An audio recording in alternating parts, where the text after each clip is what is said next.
It's not going to be enough to simply clear the crater. We're also going to have to do it while bringing down Eagle. If we don't land soon, after that, I'm worried we're going to run out of fuel.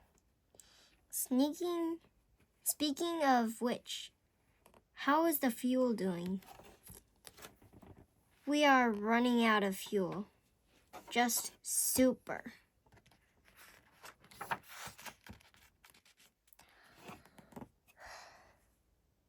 Buzz Aldrin,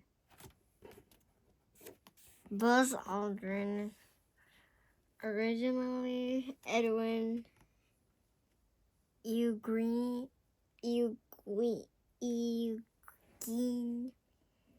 Aldrin Jr. was born January 20th, 1930,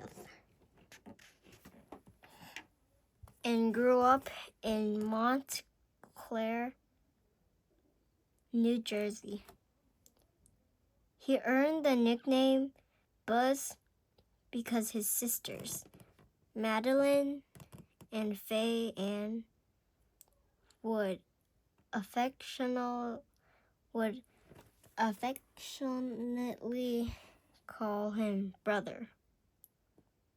But with Faye Ann was just learning how to speak, it sounded like she was saying buzz. After graduating third in his class at the United States Military Academy at West Point, Buzz became an Air Force pilot in the Korean War, where he flew 66 highly dangerous missions.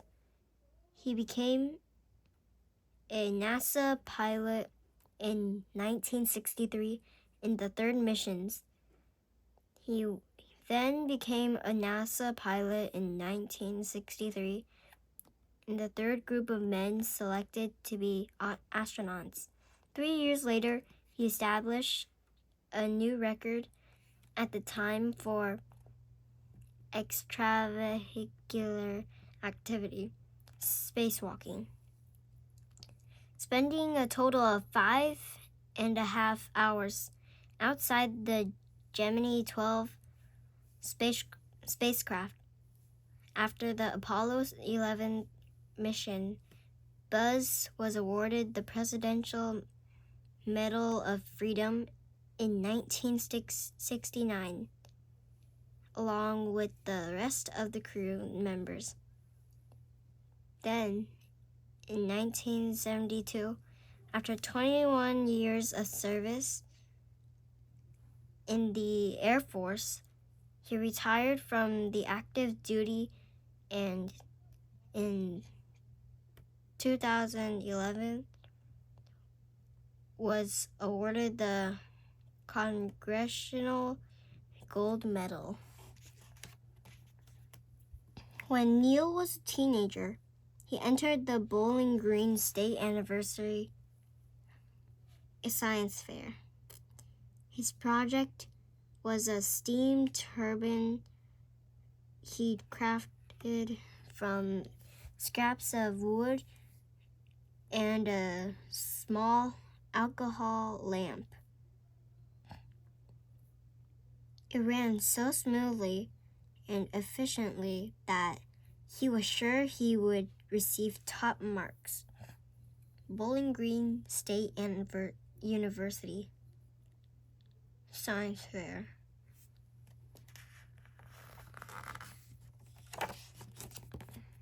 Bud, Cacho, good to see you. Where's your project? It's a camera. May not look like much, but it works. I'm sorry, guys. It's just that the judges are going to eat you for lunch. Look at my turbine. We know you've been going on about it for weeks. All throughout the day, Neil teased them by running the turbine over and over again. It would begin to whir to life, and each time he would shoot a self-satisfied grin to his friends.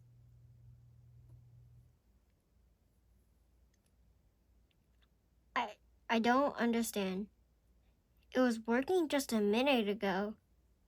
Your axles have warped from overuse. It's a beautiful design, Neil, but it looks like it ran out of steam before the big moment.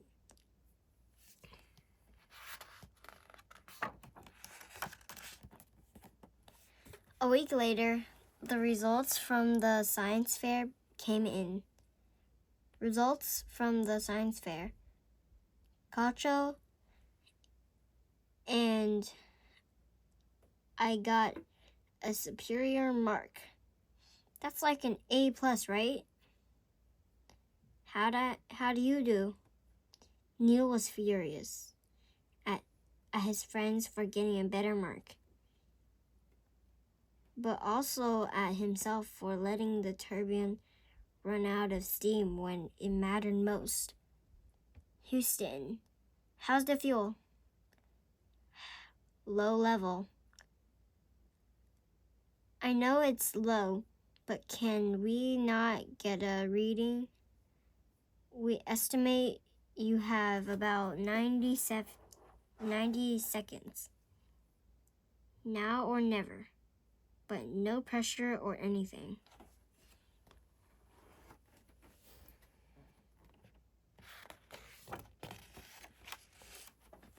Okay, here's looks like a good area. I see eagles shadowed out there. Judges distance as we're landing. No shadow on my side. The way the dust moves underneath them creates the illusion of going backward.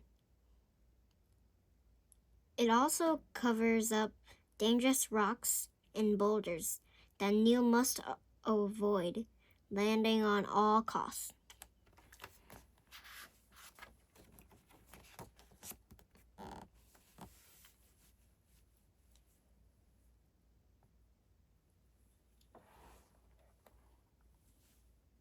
Quantity light that puts us at less than 5% fuel remaining and gives us about 60 seconds before we have to call abort, gentlemen. We aren't going back. We are landing on the moon today. Snap. You okay, son? Looks like you got your head in the clouds. Yeah, just thinking.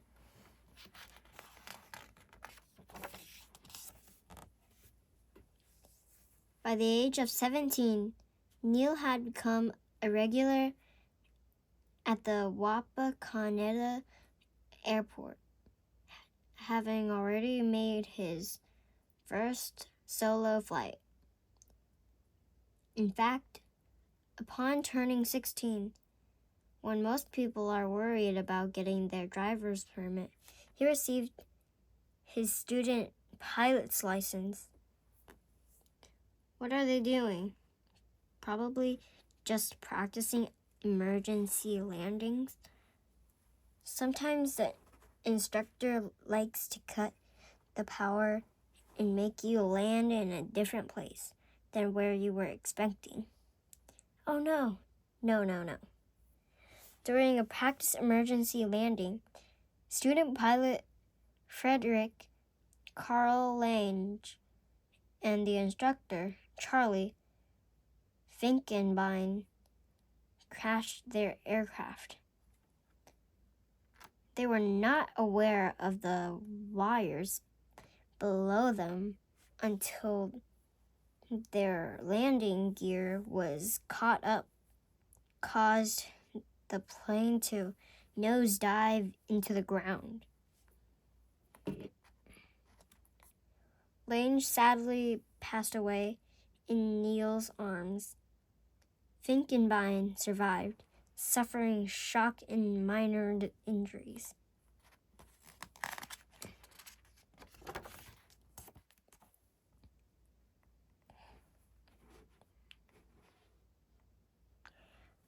How are you feeling, Neil, about the crash? From what I can tell, I don't think Mr. Lange did anything wrong necessarily. In our training, we're taught to look for the poles, not the wires. The poles are easier to see, but that field didn't have any poles. So they came in with their landing gear down and took a pretty severe impact. I can tell you've already thought a lot about this, but I meant, how are you feeling? It would be understandable if you wanted to take a break from flying.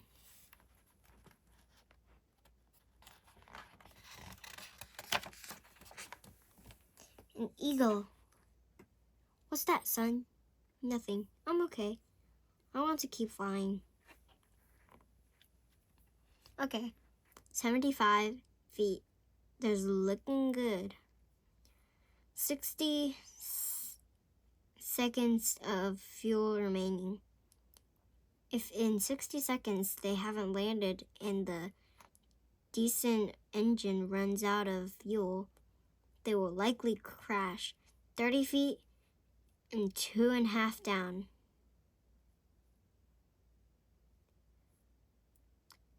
Faint shadow. 4 forward, 4 forward.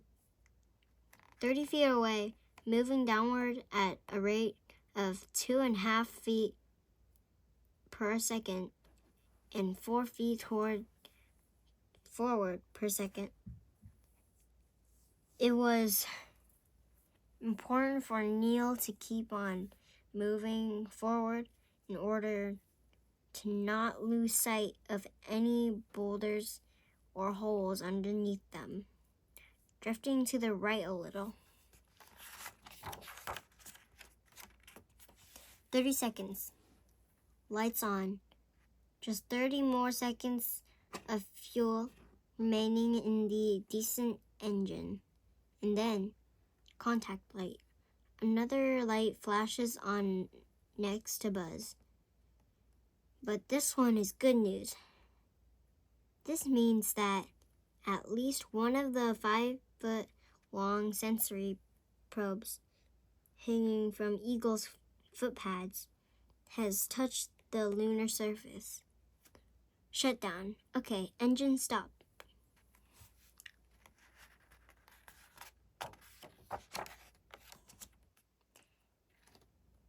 Houston.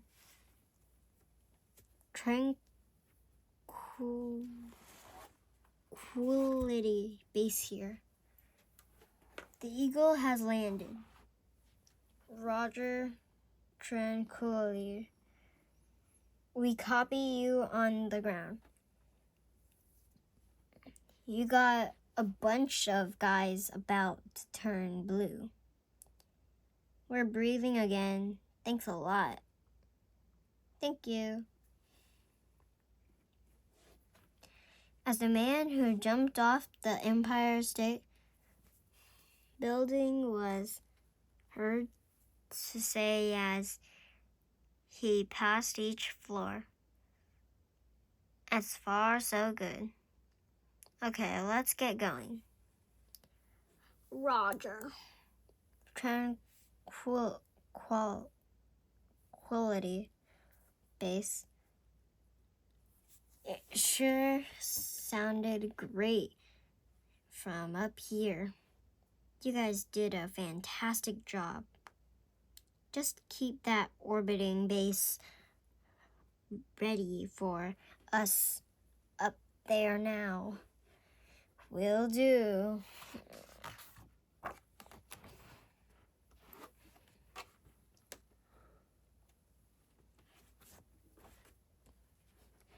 It will still be hours until Neil and Buzz are able to set foot on the moon.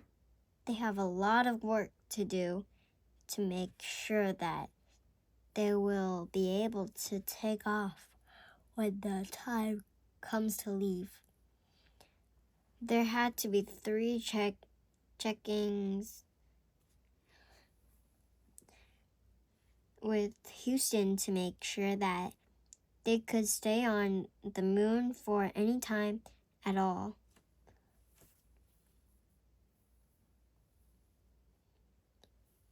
If there was any sign that the lander was not working right, they would have to take off and get back to Mike in Colombia. The first of these checks came just 2 minutes after landing. Roger, Eagle.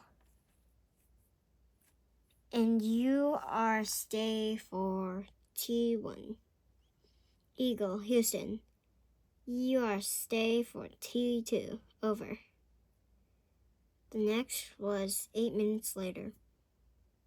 The final check, or T3, will not come for 2 hours, during which time Columbia would be orbiting the moon and out of reach.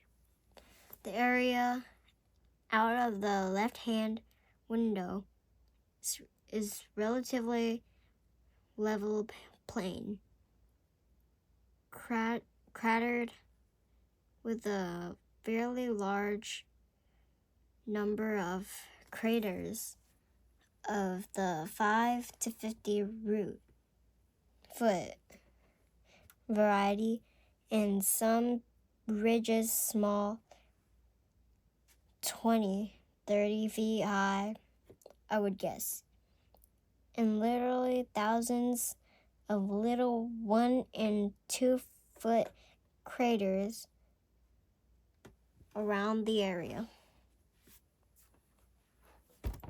We see some angular blocks out, several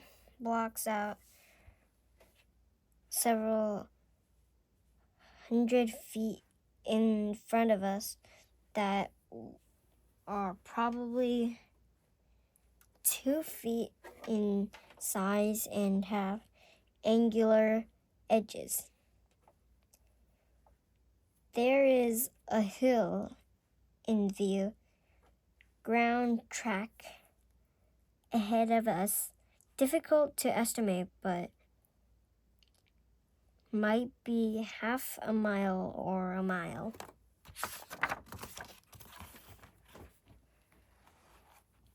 Even after T3, the final check to make sure they are okay to stay on the moon comes, it is able to leave the tiny lander. They have to be very careful while getting on their suits. The walls of the lander are so thin,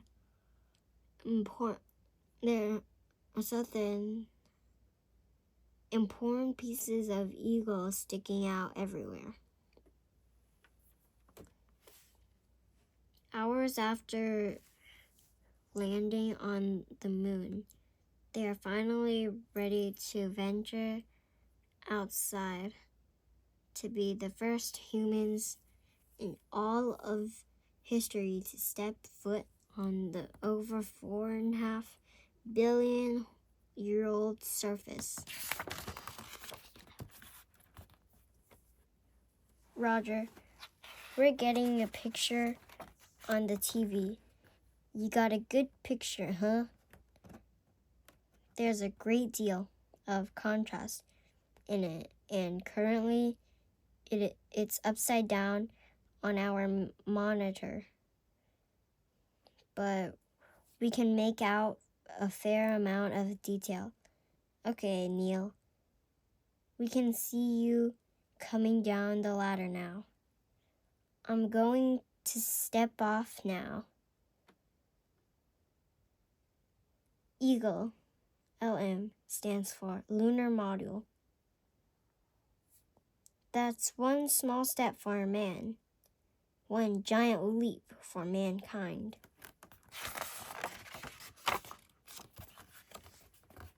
The surface is fine and powdery. I can kick it up loosely with my toe.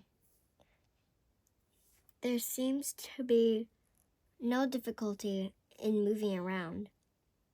It has a stark beauty all its own.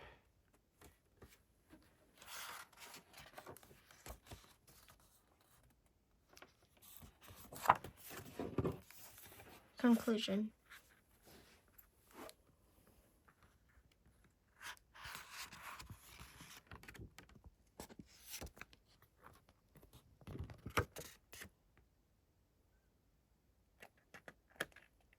Timeline of Neil Armstrong's life.